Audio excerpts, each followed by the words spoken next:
Hello and welcome to Always Take Notes.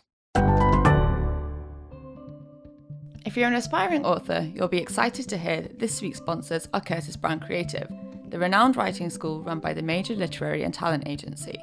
Since launching in 2011, over 190 of their students have gone on to get major book deals, including critically acclaimed authors Bonnie Garmus, Julia Armfield, Stacey Thomas, and Alex Hay. CBC run a variety of online writing courses designed to help you no matter what your current skill level is. If you're looking to get your novel off the ground, you might want to try the 6-week online Starting to Write Your Novel course, led by author and founder of CBC, Anna Davis. Or you can join a 6-week course focused on a specific genre. Available courses include historical fiction, science fiction, psychological thrillers, crime, romance, YA, and children's fiction. All online students are given opportunity to get feedback from one of CBC's expert editors. If you're ready to learn new writing skills with an online course, there is an exclusive discount for Always Take Notes listeners. Use the code ATN20 for £20 off the full price of Starting to Write Your Novel, or any other 4, 5 or 6-week online course. Visit www.curtisbrowncreative.co.uk to find out more.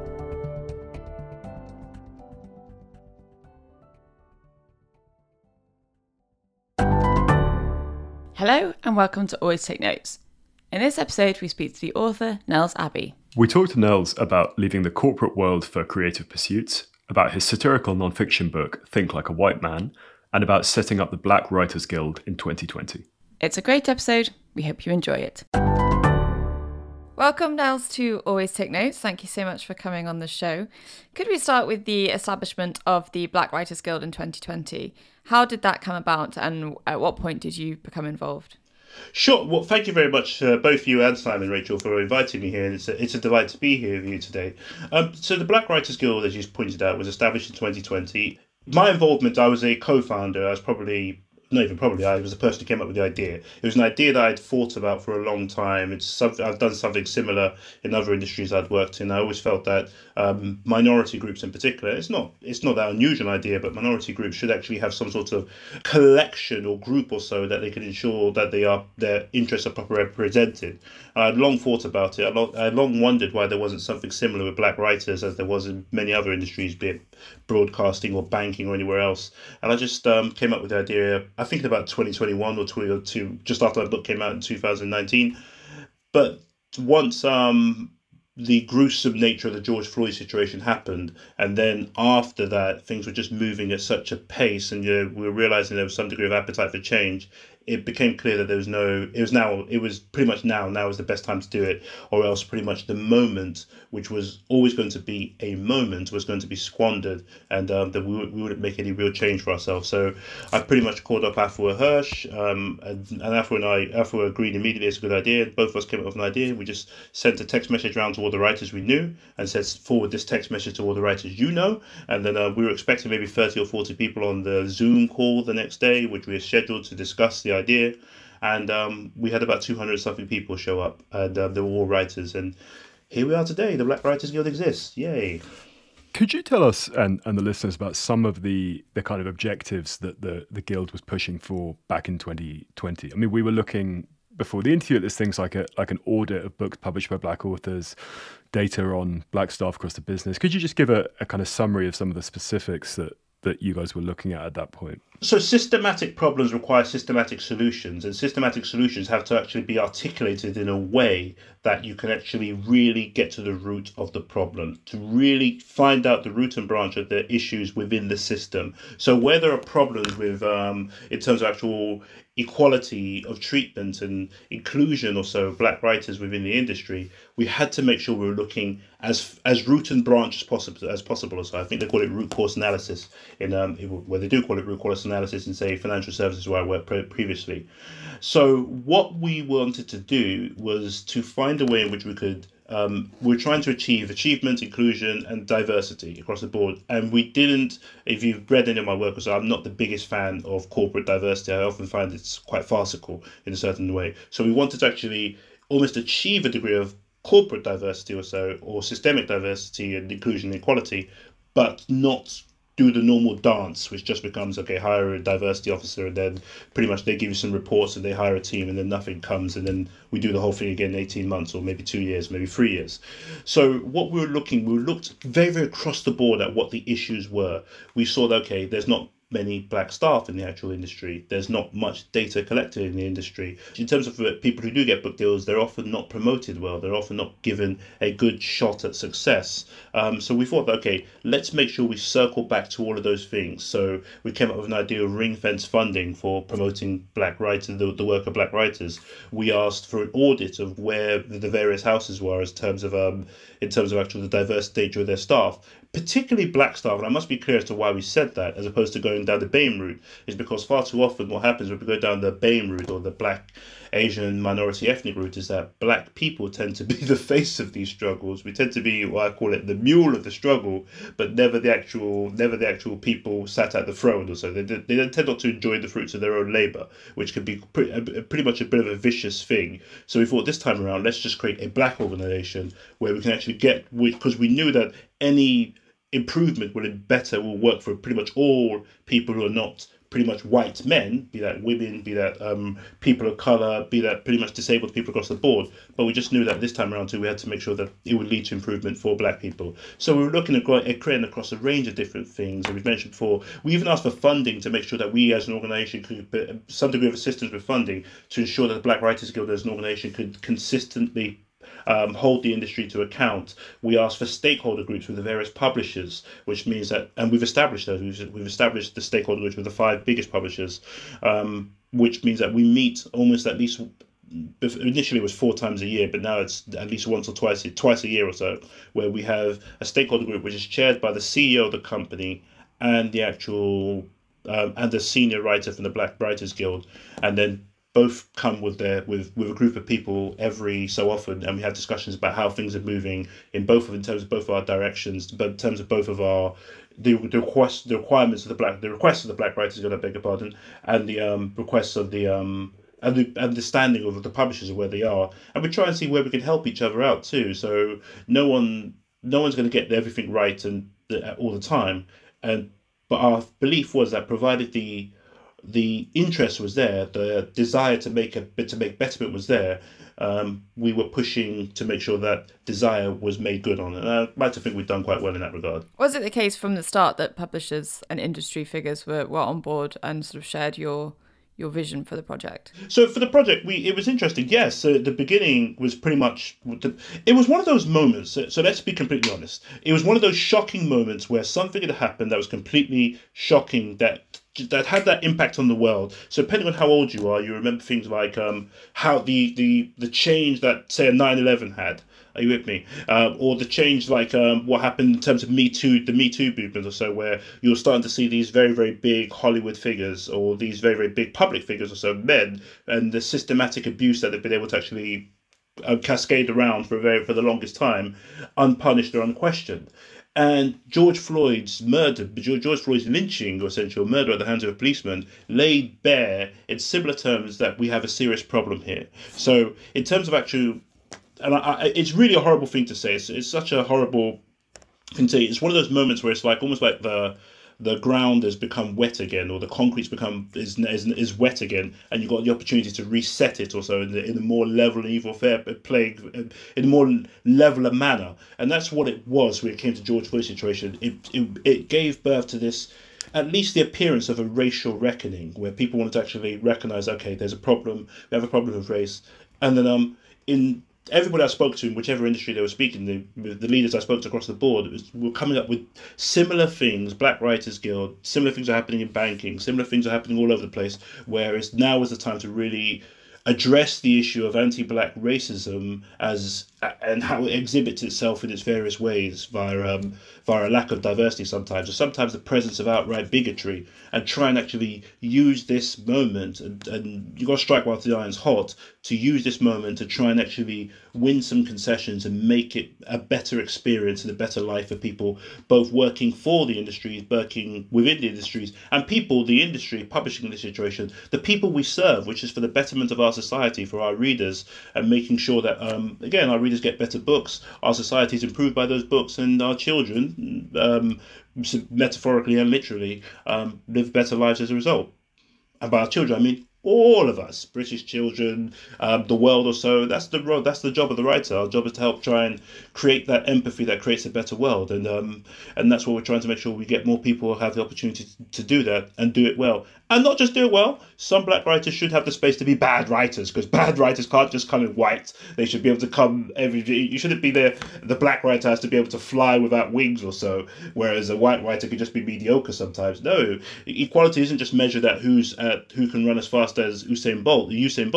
It has to be measured at, hey, is there equality at the bottom too? Do black writers have the opportunity to sometimes be bad, also as a white writer would do? And I think that was part of what we wanted to set out: true equality across the board, that everybody just gets opportunities, really equality of access to opportunity, and to make good on that opportunity too. From the perspective of 3 years on from the organisation being set up, do you feel that there's been substantive change in the industry, or has it been more window dressing? There's been substantive change in the industry. In 2016, the total numbers of black male debut authors at least in black male novelists or so, actually no, black male debut authors in 2016 was a grand total of 1. And that one person was actually on a small independent label targeting black and minority ethnic writers called Own It, which is run by my dear friends, a couple, Jason and Crystal. In 2000 I believe it's 2019, Penguin Random House, which is of course the biggest of all the publishing houses, they published, I think it was about 2.5% of their acquisitions were by black authors. In 2000 I think that was 2018 actually, 2018-19, 2.5% of their acquisitions were by black authors. For the following year, that number had fell to, I think it was about 0.7%, I believe was the number. Forgive me, Penguin Random House, if I get the figures wrong. Are these British numbers, or are they worldwide? These are British numbers. Right. These, to the best of my knowledge, are British numbers, yeah. So that number had fallen to 0.7%. However, when it came to different minority ethnic groups or so, it had actually surged, and the number had actually surged in terms of acquisitions. So when you actually come with the BAME numbers, it looked good, but when you're looking at the black numbers, it looked awful. So the first thing we had to do was to disaggregate the BAME thing, which wasn't really serving everybody. It was serving some people, whereas disadvantaging other people. So we had to make sure that argument was won, and we disaggregated it there. And they, to be completely honest, Penguin Random House had actually disaggregated it before we even requested them to do so. But when you disaggregated it, you then saw that the numbers were pretty harsh on black people. That number, of course, surged in 2020 because we had the racial reckoning. The objective for the Black Writers Guild was not to actually just make sure we're realistic. We knew that what happened in 2020 wasn't going to last forever. So in 2020, for example, it quickly emerged that pretty much an acquisition of a black author's book was announced practically every day. An announcement was made practically every day in the bookseller that this person's got a book, that person's got a book. And it's almost like to the point where it was a very, very much an open door. And yes, we do know that agents were going out to people who probably had no ambition of writing books at that point, but to get the numbers up, they were asking people, do you want to write a book? I have this idea, and so on and so forth. And that was that. We knew that was not going to last forever, and I'm not even too sure it was right to actually last forever, because I think that writing is a special profession. And you have to be serious about it.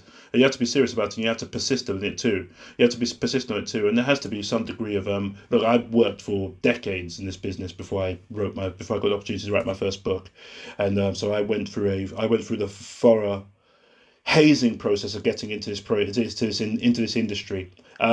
So yeah, on the flip side of things, yeah, so there was a surge, there was an initial surge. That surge has cooled down. We don't have the numbers just yet, but we suspect the numbers would have cooled down. What we were hoping to do as far as the Black Writers Guild was concerned was to ensure that we at least had a very, very strong pipeline, consistent pipeline of opportunity for black authors to come, to get in, get on and get up in this industry.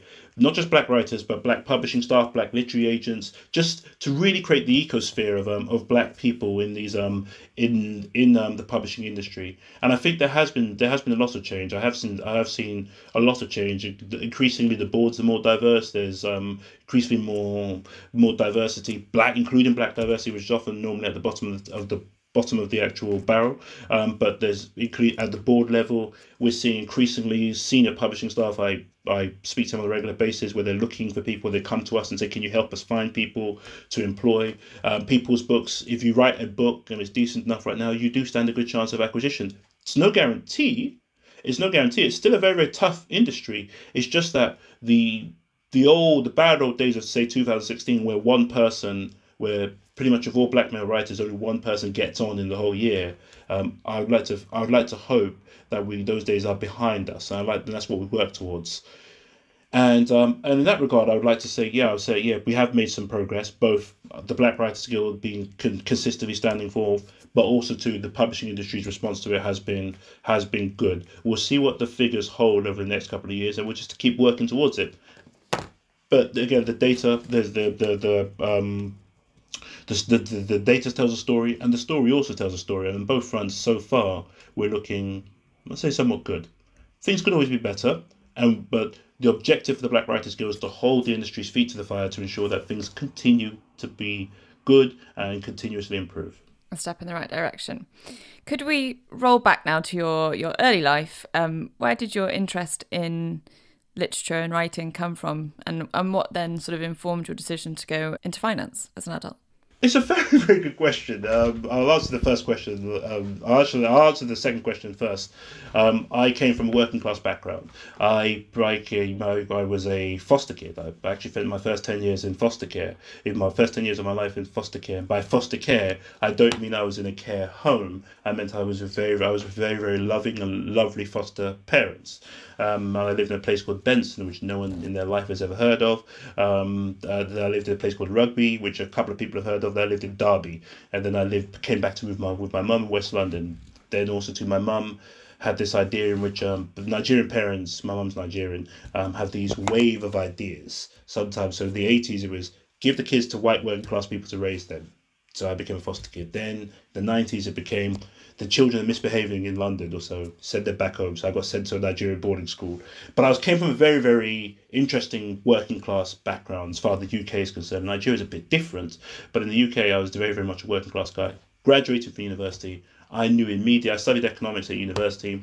I knew immediately that when I was at uni, I was already a writer. I was writing for hip hop magazines. I was writing for my student union. I was doing everything a writer should be doing to get on. I just couldn't get a job in media to save my life, and it wasn't for lack of applying or so. I was bashing my head against the wall or so. It just didn't work out. So after about 6 months of applying, there comes a point where your mum starts to look at you like, you can't be here forever, sat down doing nothing. And then I just put myself out there. I had an economics degree, and so put myself out there into the city realm or so. Immediately I got picked up, and I went into the banking world. Now I did quite well for myself. I have a beautiful life. I live in a beautiful home. You name it, I can claim it. That's pretty much good. But it was never really what I wanted to do. So every day I was in there, going for promotion, everything else, you name it. I just knew deep down my heart, that this was not me forever. That one day, one hook or crook cruelty, I'm going to find my way out of here, go and do what I really wanted to do. So that's how I became a banker. So I was broke, I was working class, I had to find a job. I couldn't get a job in the realm that I was working in. And again, it's part of why we've established, just to touch back on the Black Writers Guild, it's part of why we established this, because it shouldn't be a situation where a talented, not to toot my own horn, but a talented young person is coming out to university with a lot to offer in industry, and the industry is just a closed door, and we just keep losing really, really good, creative, brilliant people. Not to say that I fit that description, or maybe I am saying I fit that description, but we keep losing people to financial services, and we are losing a lot. We're losing scientists even to financial services or so. One of my mentors used to create bombs for the government before he went to financial services because he was broke. So that's pretty much it. So, but in terms of the actual first question, how did I get to where I am right now? In terms of in terms of me being a writer, I think there's two sides to it. One, I can't really explain. I think there's something in you as a writer, or so there's something in you that's just probably born in you that you can't really explain it. Or so it's just in you. You just have to get it out there. That if you're a creative or so, something in you has just it's just in you, and that's just that. I think my daughter's 8 years old right now, and pretty much from the beginning it's pretty clear she's a creative person. My daughter's in the same class. My daughter, and I hope she doesn't mind me saying, but Hannah Lowe, who won the Costa Prize last year, her son and my daughter are in the same class in the same school, and the two of them are just super creative kids, and you could pretty much see that these are just children of writers. But what's in them also, both my daughter and Hannah's son, is that you can't really. It's something that's just in them. Are you with me? It's something I think that's just in me in terms of as a creative, and gravitating towards creativity, and that was pretty much me. But then the additional side of things too, the people I admired growing up, the people who I really looked up to, and the people I enjoyed their work also was always the writers. It was the writers 100% from my uncle Andrew, who was a great Nigerian journalist, and he was such a great storyteller. He would tell you amazing stories of Nigerian coup plots and what it was like during the early days of Nigeria to when the military started to take over, and how the military were just like these intellectually hollow but criminally mastermind men who were just complete gangsters and everything else, that there should one day be a Godfather movie about them. They tell you all these stories, and you would always find engaging and a creative way to tell you about it. And then on the type of school I went to, back both in the UK then in Nigeria too, you're always meeting these writers and storytellers who were just brilliant, and from there it just gravitated towards me that this was me. And then there's one particular evening when I was at university where I was told to write something for a magazine, and I think they wanted about a 500-word piece. No, a 250-word piece, I beg your pardon. And then I slightly overwrote it. I wrote 2,500 words, and I was watching 24, the program 24, and I enjoyed writing it so much that I wrote for the whole season of 24. I just had it on VHS, so I put it on, and then I watched the whole. I didn't watch it, but I just had it playing on in the background. So I spent the whole 18 hours. That's how long 24 really was. Just sat there writing and rewriting, and I just realized right there and then this is what I was meant to do. That time didn't mean a thing to me when I'm doing this, and I was at my happiest. And so from there, I got on. That's just me. I just started pitching my stuff to anybody who would listen to me, and most people don't listen to you, but it was just a persistence, and you just keep going, and eventually I found myself here speaking to both of you right now. Could you tell us then about the specifics of leaving finance and going, you were a reporter with The Voice, is that right? And you also worked at the BBC. I did, yeah. So I wasn't a reporter at The Voice, I was a columnist at The Voice. So I was a columnist at The Voice even when I was before The Voice even, in terms of major UK stuff. I was a guest blogger at the Evening Standards, online page. They gave me a little URL of my own. And there was a reason why they gave me that. In the election, Brown, Cameron, and Clegg election. I think that was 2010. I was writing long before that, at least 10 years before that or so. But then they selected me to be on this. Even whenever there's an election, newspapers call a group of ordinary people, voters together, and come talk about about what you feel how the election's going, and they'll call you up every so often to get your thoughts. So I was one of the ordinary members of the public thing. They want us to meet Nick Clegg. And we went to meet, and they told us to submit questions to ask Nick Clegg. Now, I was a political animal for a long time. I'd long been for at least from the 90s I was. And so the idea of meeting Nick Clegg was something that just really interested me completely. So then they told us to submit questions, and all of them were submitting questions about housing and tax and all this other stuff. And I just submitted a question saying something to the effect of, because I'd read a David Cameron interview when David Cameron was still almost like he was leading the opposition, but it looked like he was going nowhere at that particular point. So this was about 2007, 2008. And then David Cameron was asked what his favourite joke is. David Cameron was asked, what is your favourite political joke? And David Cameron responded, Nick Clegg. And I just thought, well, that's crazily rude. So when I got to meet Nick Clegg, I then said to the Evening Standard that that's the question I wanted to ask him, that because obviously it looked like they were going to go into coalition with the Tories at this point. And I just asked, no, I didn't get to ask. I said to them, I would like to ask Nick Clegg this question. And then they ran it past their editors and said, no, it's a bit of a rough question to ask. So just ask him about something about housing or something else like that. And then I just thought, okay, fair enough. I just left it. But I asked Nick Clegg anyway, and he just gave me the dirtiest look and walked away. And that was the funny thing about it. But the Evening Standard didn't publish it or anything else. Then the Rose Garden happened, which was this big meeting after the 2010 election, and Clegg and Cameron stood victorious after beating Brown, and then the coalition was formed. And the last question that was asked to them was actually that very question by a different magazine or some newspaper, and they asked him the very question I was going to ask Collect during the election, and it became the big star moment, and it just dawned on them that they just wasted. I bought them something brilliant, but they kind of just wasted it. And they apologized to me. The reporter at the Evening Standard apologized, said, "Look, we got it wrong." And I just said, "Look, guys, it doesn't matter to me. I can do this with my eyes closed, or so I really know this stuff. Can I just write for you?" And they just gave me they let me just write a guest blog for them, and I was writing that for a few years. Not that many, I think maybe about 18 months I was writing for them or so. I was just sending stuff almost daily, and if they had a bit of spare time, they'd just put it up online. That was that. They had a small bit of a following. Then I started writing for the Voice newspaper, of course, Black British newspaper. They saw the work, they liked the work, and they asked if I could start writing columns for them. Then they asked if I could become a columnist for them, and I did. And all this time, even when I was at the Evening Standard, when I was at the rap music magazines, when I was doing everything, I was working in the financial services. I was working, actually at the time then, 2010, I was at BlackRock. Actually, I probably shouldn't have said that, but yeah, I was at a large investment management company or so. I probably should have kept that to myself, but it's not hard to find out. So, but before that, even then, I was at HBOS. When HBOS collapsed, I was working at the asset management arm of HBOS, which is called Insight Investment. So I was always just writing there or so, and then I was always writing there, I was always doing my thing, and then gradually I was building up a name for myself. I was gradually building up a name. I was doing what needed to be done at the time to just continue to get your name out there, and it was working. I was pushing the right buttons, and then around 2000, I think it was 2015, the BBC put together again. BBC, as always, or so they come up with their diversity scheme, and they came up with this senior leadership program that they're looking for people with leadership experience, which I had in abundance in the city, and creative experience, which I had abundance in the media at that particular time, having written practically for the last 15, 16 years at that point. And I applied to the scheme, and I got on, and then I pretty much transited from after about.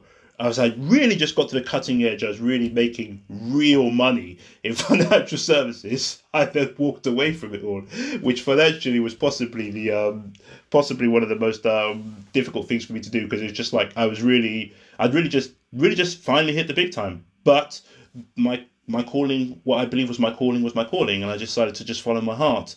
And it was a difficult thing. I got another offer from Sky at that time to join them, but the money was minuscule. I just couldn't join them. I could have joined Sky News, but then with the BBC thing came along, it was a bit more manageable, the money, compared to what I was used to. So it was actually quite small compared to what I was used to. But I just felt like, hey, it was now or then. It was now or never. So I just had to either take a look my calling in life, look my ambition in the eye, or walk away from it, because this was an opportunity that was going to come again. So it was one of those bizarre moments. I'd just become a dad too at the same time too, so you need that. So that whole financial stability, and finally just you've paid your dues, you finally hit that level where you're pretty much in the Aston Martin driving class, essentially. And then suddenly, all of a sudden, I had to come home, say to my missus, look, I'm so sorry, but she already knew that this is what my calling in life was. And yeah, we just said, okay, let's go for it. And we went for it.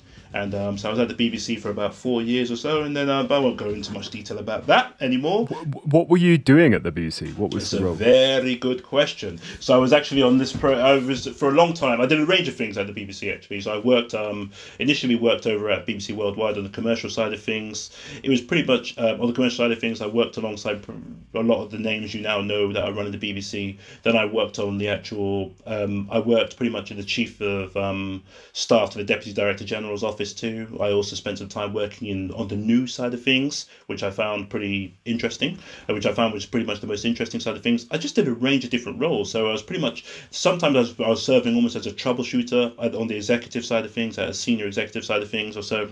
Sometimes or so I'll just get down there. I worked in the pits over in the news side of things too, with BBC Stories for a bit of time too. I threw myself into as much as I potentially could.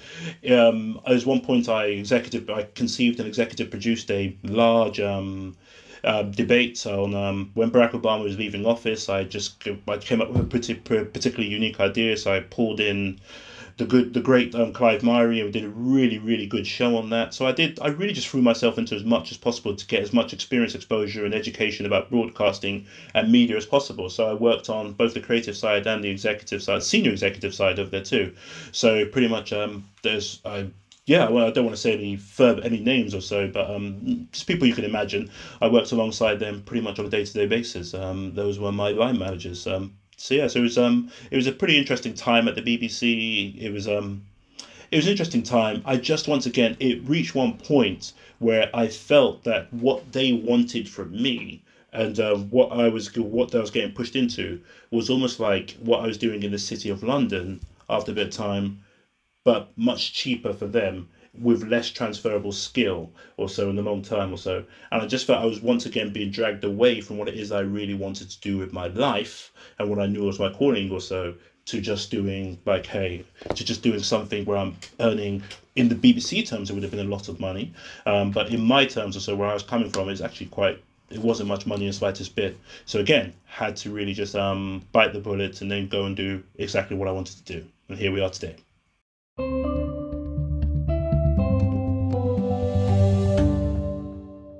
We wanted to draw your attention to our crowdfunding page on Patreon. If you've been enjoying Always Take Notes, please do consider supporting us there. It helps us to keep the podcast going.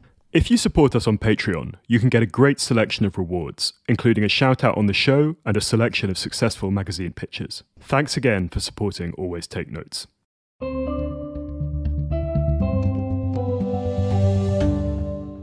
Could we jump ahead a little bit now and talk about Think Like a White Man, which you published in 2019? Hey. Where did the idea come from? Obviously, it's based on your experiences of the corporate world, but when did you decide that you wanted to turn that into a book? And then how did you go about making it happen? So yeah, so it's related to what we said. I think it's a very good question. It's related to what we said earlier on. So it's a bizarre moment in my life or so. You become, I don't know if either of your parents, but I became a parent for the first time in 2014. And then it was just one of those interesting moments in which the Christmas before that, I just started to jot out, like, I'd written articles for so long, and I'm very much inspired by rappers and the business moves of rappers, and I'd long thought to myself that these articles I'm writing are like almost like singles or mixtapes or something. I had to deliver an album of some form or fashion. What do I know about enough to really and truly write about? And I knew about being black and navigating racism in the corporate world. I was pretty damn good at it. I knew it so well.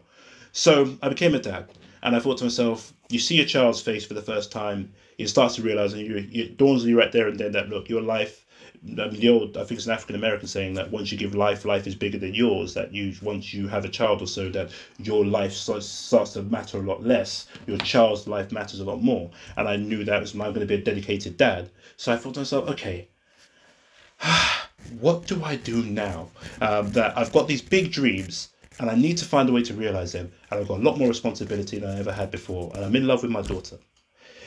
And I just thought to myself, okay, my missus wanted to actually go to spend some time with her parents in Ireland.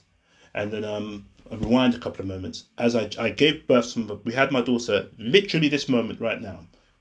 We just had, just saw my daughter's face, one for another. I just walked out the actual room to go and change out of the overalls they give you when you have children. And then I got a telephone call. And when the telephone rang, I thought it was going to be one of my best friends. I was still literally crying, wiping snot away from my nose and wiping my ears out, tears of joy. And then it was a recruitment agent, and it was another company. And they just said it was another asset management company. And they just said they'd had an eye on me for a while, just a normal sweet talk or so, and that they wanted to recruit me. They were eager for me to come and talk to them or so. And then I thought to myself, you know what? This could be a good thing. There's a lot more money, a lot more senior job. And I just end up, I went back to work after maternity, and I pretty much quit on the spot right there and then. I went to this other company. But I had 2 weeks, maybe 3 weeks before I joined my new company. So I wasn't strong enough at that time to demand gardening leave or free once or anything else. But I had this 2-3 week period. And I just thought to myself, I had these ideas in my head, and I knew I was going to write one of them. But I thought, okay, my missus wanted to go spend some time in Ireland with her parents so she could be with the baby and everything else, so they could all be together or so. And then I thought to myself, okay, do I want to go to Ireland in this particular time and go and write there? Because I know I'll be spending a lot of time with writing.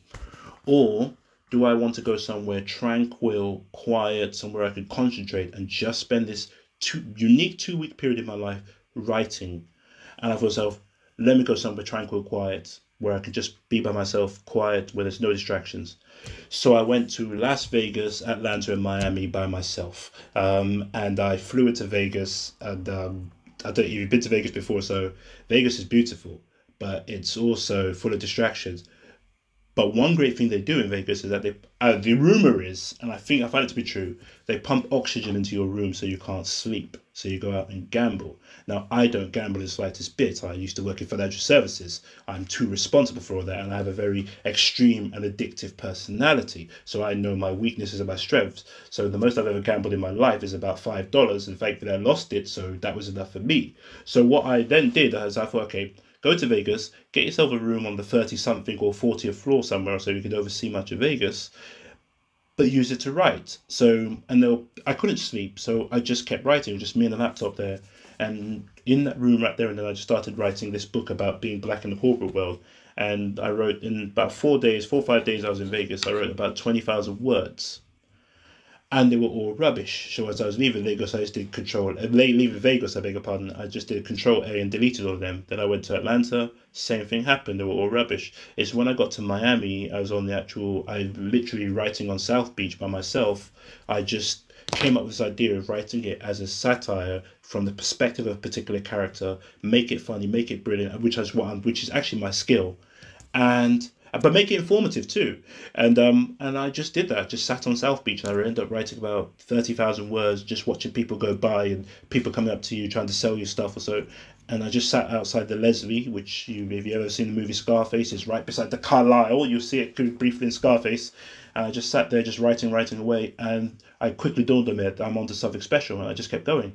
But in terms of the actual title itself, Think Like a White Man, it was one of my mentors. It was actually an Asian man who would often just come and whisper to me and say to me, "Yeah, mate, you've got to think like a white man, mate." And he would come up to me with these crazy little tips. He's East London Cockney Asian guy. It's quite a unique sight when you see him. And a brilliant guy, really lovely guy. But he would always come up to me with these sort of tips when I would get my dress code wrong. He would always come whisper to me, "You got to think more like a white man." If anything I did or so, that would always be his base piece of advice. So I thought to myself, you know what, I'm going to call this book Think Like a White Man in homage to my mentor or so, but also to it's a daring and funny title.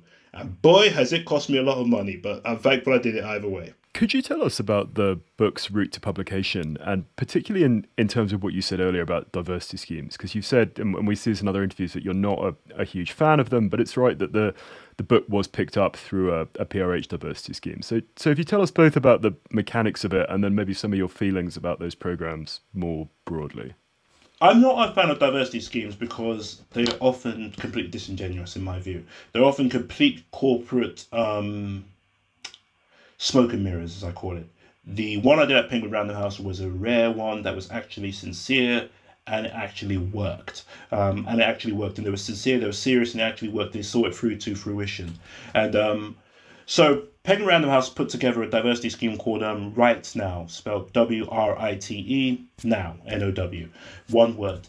And I actually think they're taking people on right now at this particular moment, as it would happen. So they put together this diversity scheme, and I saw it somewhere, and I just thought, oh, this is pretty interesting. And then I didn't think much more of it. And then I had written Think Like a White Man by that point, almost in full. I'd written it completely. It was about 125,000 words. And then it was done. I was looking for an agent, and just agent after agent after agent. They just didn't get it. It was just again, waste. This was the heady days, 2016, 2015. The agents just did not get it. And then one thing led to another. We were in Barcelona, and I just remembered, oh, there's that Right Now thing. Let me just apply for it. And then and we got to Barcelona. I knew it was closing in about 48 hours. And then suddenly I just remembered, as I was just nodding off, that the Right Now program's going to close at midnight. And so it was about 20 to midnight at that stage. And I just quickly jumped out of bed and just applied. And my answers were literally just one line. They would ask a question. I'd just write one brief line. And I just said the first 1,000 words or so. And one thing led to another. They liked it, and I won't go into much detail, but I think they accidentally let me know that they like it by sending me an email that was meant to go to somebody else, and then that was the first 1,000 words. Then that meant you got shortlisted. I think there were about 3,000 applicants. You got shortlisted to the top 150 who would go to Penguin Random House to go for the actual, just some sort of demystifying publishing day. And then I was one of the 150 people who were selected to go to the London one. And then when I was in there, I don't know if she knows it to this day, but I just want to say Rebecca Smart and Lydia Yadi, if you ever get to hear this, I want to say thank you so much to both of you, because you really boosted my confidence as a writer. But it was me, this poet guy, lovely guy, I can't remember his name, some other guy, and then Rebecca Smart, who is a very, very senior person at Penguin Random House, just walked into our midst and we're all talking. And you know those events where you come along, you've got your my name is so-and-so, so on your chest, all that sort of stuff. And then suddenly they were speaking to me and they asked the poet guy what he'd written about. And they were just, oh, that sounds good. And he just gave a bit of recitation of his poem. They turned to me and asked me, what did you write about? And I just said, I've written a satirical book about being a black person in the corporate world. And you just saw Rebecca Smart's eyes light open at that moment. She said, I remember your manuscript very, very well. I think it was excellent. And I was just shocked. I kept looking at her job title. I thought, managing director, that you like my work and you work here. So I thought, okay, I must have done something right. So in the end, I got on to I was shortlisted and I was picked. And I became one of the first batch of people on the Right Now program. And it went well. I was working with Lydia Yadi, who picked me. Lydia Yadi was the person who actually pulled my... Lydia Yadi, as I used to joke with her at the time, was this 15-year-old Penguin Random House editor. She was 15, she just looked very young, but she was just very... I just said she was 15 years old. I used to say, I'll come up with some age. But she pulled it out, and she just loved it. She championed it right the way through. And we got through her, and so between Rebecca Smart, Lydia Yadi, and Moena Lauman, they just... and I'll never forget those three names for the rest of my life. And they pretty much... hence why I'm here today. Other than that, I probably still would have been bashing my head against the agent situation or praying that somebody sets up a Black Writers Guild to help people get on. But that was pretty much it. And they selected me, they put me on the program, they mentored me, they explained to me how publishing worked, how to put together a proposal, how these things different work, how to go through the acquisition process, just everything you could potentially want to need to know in this business. And they put me right through the thing. And in the end, they put me in touch with an agent who took me on. And I'm again grateful to Julia Kingsford, who was my first agent. They took me on. And bizarrely, as you do, I end up double crossing Penguin Random House and going to go sign with a company called Canongate, just because Canongate, I don't know if you don't know much about publishing. Canongate's run by this really, really crazy maverick guy called Jamie Bing. He's a brilliant man. Also, but Jamie is the most seductive white man in the world. Jamie flew in from New York and took me to lunch, and he pretty much is sweet. I was about to sign. I pretty much signed with Penguin Random House at that stage, but Jamie flew in and just demanded to take me to lunch, and him and my then editor Hannah Knowles,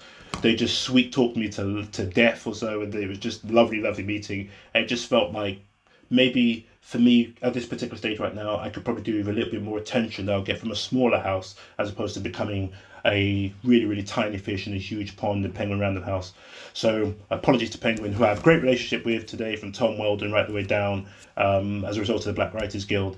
And we're always grateful to everything the Penguin Random House did for me. And but yeah, so I ended up signing with Canongate, and Think Like a White Man went out into the world. Why did you feel that writing it with this alter ego / persona, Dr. Boulay Whitelaw, was the right form for you? You'd said in other interviews that you kind of didn't feel comfortable writing it in your own voice. So what was it about that approach that you found kind of liberating?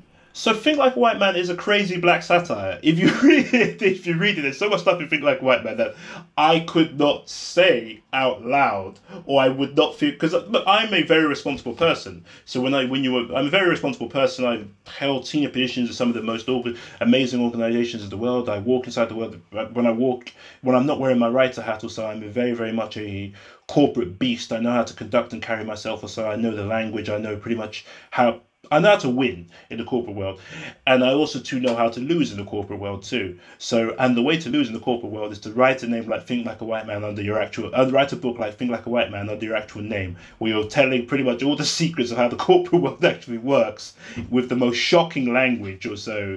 I mean, we're talking racial terms here. No one talks race is a taboo subject to talk anywhere in the corporate world, pretty much almost anywhere in Britain. But to then talk about it, to then come up with this crazy title like Think Like a White Man, and then to have to deal with the subject matter in a way that's true, that's funny, but it's also shocking. So when you look at the best of black comedy or satire or so, it's always very, very shocking. You look at go and watch Eddie Murphy's Delirious, or you go and watch anything by Dave Chappelle, you go and watch anything by my friend Dane Baptiste, or there's a guy called Kane Brown, who I'm a very big fan of. He's not the biggest comedian in the UK yet, but I think he was going to really grow very, very fast. All these people, Tanya Moore, all these people, the one thing about it is that it's part shock, but it's also part stimulate your mind. They make you laugh, but they make you think. Are you with me? They make you uncomfortable, but they make you think. They might even make, you might disagree with them, but the best of people who leverage humor as a literary device always make you think, always just challenge you to think better, or hopefully do better or so. Or sometimes they can even corrupt you in terms of actually your thinking or so. They can actually take you in a dark direction. And a book like Think Like a White Man, that when I was writing it, the block that I got in Las Vegas and Atlanta was that I was trying to write it from my perspective. I was trying to be humorous, but I was still trying to be Nels Abbey or Nelson Abbey. And it just didn't really feel right. It didn't feel, I felt like a fish out of water. So I felt like I'm one particular person, and this would just pretty much change who I particularly am. So I thought, let me just create this character or so, which would make it A, funnier, B, more freewheeling, and C, hopefully more sellable too, because no one wants to hear, I don't think anyone wanted to hear anything creative from somebody who was pretty much essentially a banker, and people don't think of bankers as creatives in the slightest bit. So I thought, let me just create this. And also, it hadn't been done before. It was something that I thought was fairly new to the market. So I thought, okay, let me just do this way. It's what I would do. And I just thought, let me try it that way. And it seemed to work out. It connected better. And that's why when I got to Miami, and it's a term that I use with my family, whenever I have a sign outside my door and I just say words are coming, which means that the words are flowing from my mind. Do not disturb me, because that's how I earn my money at that particular time. So the words were coming in Miami as a result of this character and everything else around me. They were not coming in Atlanta or Vegas, because I'm still trying to write from the perspective of Nels Abbey. And then once you have the social responsibility of the corporate world on your back, and your desire to pay your bills and make sure everything else, all the other responsibilities in your life are met, that makes writing in a more freewheeling fashion quite difficult. But once you can find a way, as I did with this device with Dr. Boulay Whitelaw, the great Dr. Boulay Whitelaw, who I hope one day returns from his hiatus, it becomes easier. The words start coming. And when the words start coming, I say to all writers, the money's coming, so just keep coming. Returning to some of the broader questions at the beginning of our conversation, what does the data say about reading trends in the black community, particularly in the UK, and have the sort of post 2020 diversity efforts by publishers been reflected in increased sales or increased uptake of books? Is it possible to quantify that side of it? Hachette, I believe it was Hachette, and if it wasn't, forgive me, they did some research into who were readers, and they did find that black and mixed race people were more likely to be readers as a portion of the actual population. So the actual data on who the readers are, so is actually quite good. It's actually very, very good in terms of actual black and minority ethnic people. Is actually very, very good. But then again, too, when you take a look at it, the data can be skewed by the fact that we're a smaller part of the population, and therefore, but also too, for better, for worse or so, sometimes culturally more likely to be pushed to go to university my daughter's 8 years old right now. She knew from the time she was 4 she's going to go to university. There's no doubt. There's never any, and I was something similar too. So that pushes you into the reading. You get the reading bug as a result of that. But then again too. So the statistics found that if you come from a minority ethnic background, so you're actually statistically more likely to go to university in terms of the entire population of ethnic minorities versus, say, the entire population of the ethnic majority in this country, which is actually white people or so. So if you take white working class men, white working class boys, sadly they're the group least likely to go to university in this country, which is actually a devastating thing to find. Doesn't mean they actually earn less money, they just actually go to university less or so. So the data on the in terms of actual reading trends or so has actually been good. If you take a look at some of the experiences that we found, once some of these books were getting through, they were proving quite popular. They were doing good numbers. So René de Lodge's success came as a surprise to many, many people. René de Lodge's Why I'm No Longer Talking to White People About Race sold 1 million copies around the world. Actually, a lot more than 1 million copies. Sold 1 million copies in English. It sold significantly more in other countries, significantly more around the world too. I believe in English in the UK and the Commonwealth. I think in America it did huge numbers too. And it's made her a star. But there was some of the experiences that happened along the way is that people underestimated how much demand or interest there was in the words or the thoughts or the books of black writers, and that has proven to be quite a mistake. So the books are proving popular. The books are coming out thick and fast right now. Majority of them, if you write a really good book and the word of mouth starts going around or so, it's just fascinating how these things just grow within the black community. It almost becomes like urban legends. I wish we were doing this on the move or so, because I could take you through pretty much almost black community in London or so, and people who I've never met before sometimes recognize me from my book. People come up to me and hug me because the book resonated with them, also helped them get through hard times at work. And so the readership is vast. The buyership, the people buying the books, is also vast too. And then the fanfare that comes with the actual books too is it's unbelievably vast. It's so encouraging to see. So the actual hard data or so is there. I think Hash, I can certainly share it with you later on or so. Hachette did a good report on it. I just don't have the figures off the top of my head right now. Apologies. Should have asked me for that before, Simon. I would have come on with more data on that. But yeah, you've had an impressive amount just up your sleeve anyway, so I wouldn't worry too much about that. Thank you. We're coming towards the end of our time, so as a final question from me, could you tell us a little bit about the project you're working on at the moment, Hip Hop MBA? So working on a range of projects actually at the moment, but I'll tell you about the Hip Hop MBA. I'd long been, as I have alluded to throughout this interview, I am I've always been inspired by the rappers. I've always found that the rappers to be very, very interesting people. That you've got these people coming from economically destitute areas. One thing about me, if wherever I go to in the world, certainly in America, the first thing I do is I do two things. I wake up in the morning and I Google the word best breakfast in wherever I am, and I go to that best breakfast or so. In New York, it was some dodgy little company in the Bronx or so, which actually part hairdresser, part restaurant, and they just had a good internet operation, but the food was rubbish. But they just duped the actual internet, and they got me to drive about from Manhattan to deep Bronx. It was about an hour and a half drive to this horrible little place. And I ended up getting a bagel in the street in the end. But San Francisco was amazing. I can't remember the name of the place, but everybody should know it. Everybody should know. I just can't remember the name of the place. That's one thing I do. The second thing I do is that I always go to the economically challenged parts of that city. So I've been to most of the actual, what they call the hoods, the economically challenged communities in Africa, which predominantly house African Americans. I've been to most of them, from Lefrak City in Queens, New York, to Compton, to Long Beach, to pretty much the hoods of Memphis, you name it or so. And the deprivation you see is unbelievable to this very, very day.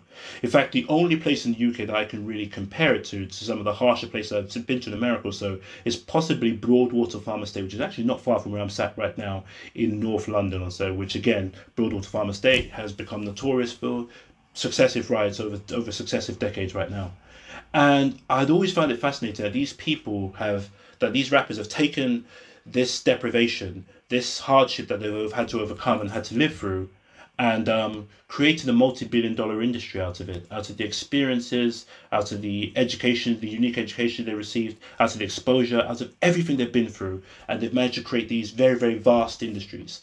This very, very vast industry based upon rap music, which has created opportunities and everything else.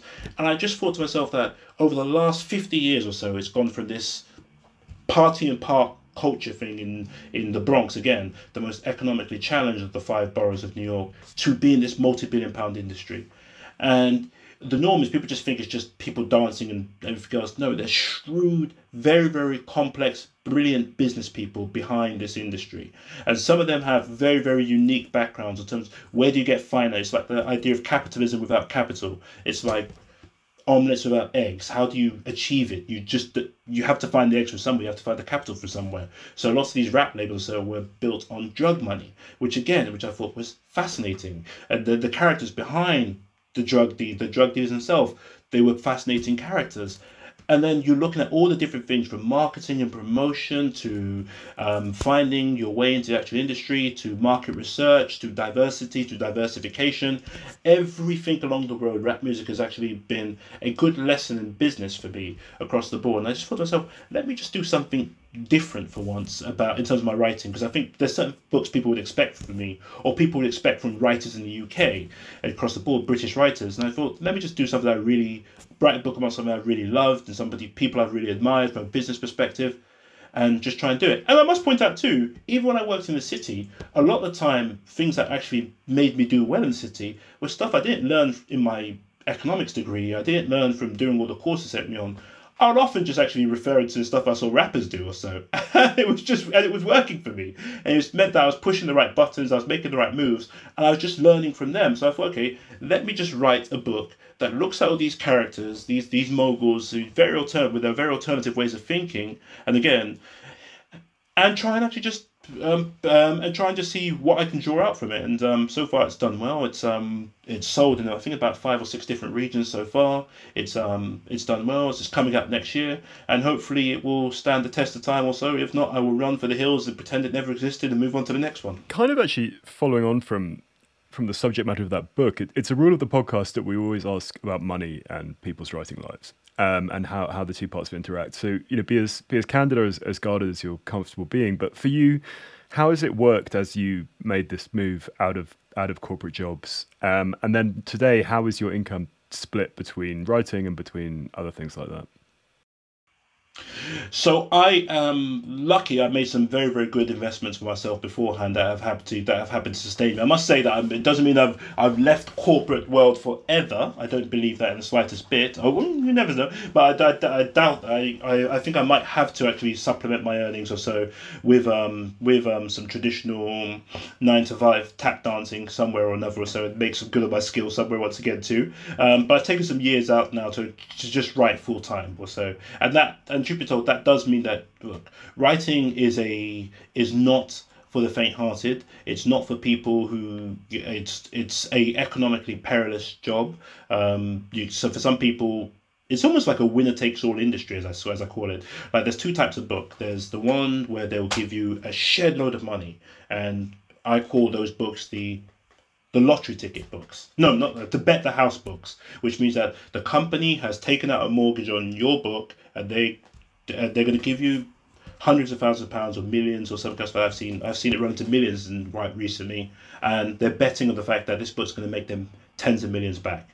And then there's people, which is most writers, they get what I call lottery ticket advances, which is 10, 20, maybe under 50 or 60,000 pounds or so, which means the company's buying a lottery ticket and they're hoping they can still make 10 times the money, because again, that's how the formula works out. When you get a 10% royalty rate we get 10% royalty rates on your advance or so, it means that they are earning £10 for every £1 you earn on the advance, which is actually just a loan, and an expensive loan too, because you pay it back at the rate of 10 to 1, and also 2, you get taxed on it. So it's a pretty harsh industry in that regard. So overarchingly, yes, it turns out I was lucky. I made some very, very good investments that made my life a bit more possible, stable or so, in terms of actually the last few years when I've walked away since I've worked for the BBC and be able to fund myself.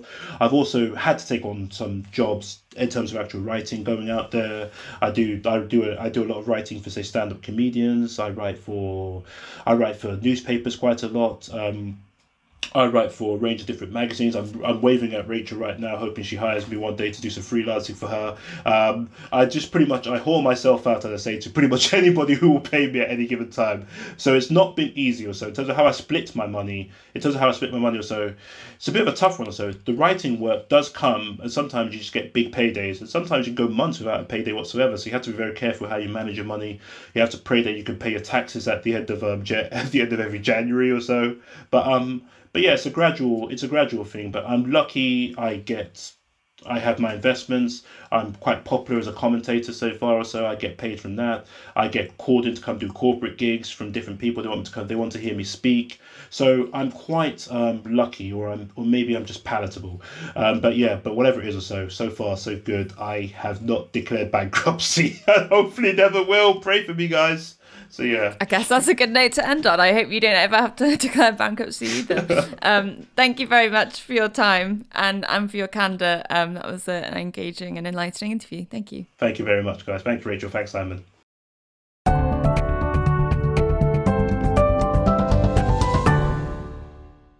That was the Always Take Notes interview with Nels Abbey.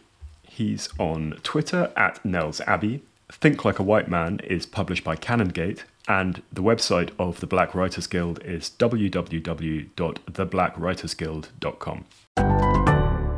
Hello, it's us again. Rachel, what was your takeaway with the interview with Nels? I thoroughly enjoyed our chat with Nels. A theme of many of our interviews is the necessity of taking the plunge into writing and a writing career.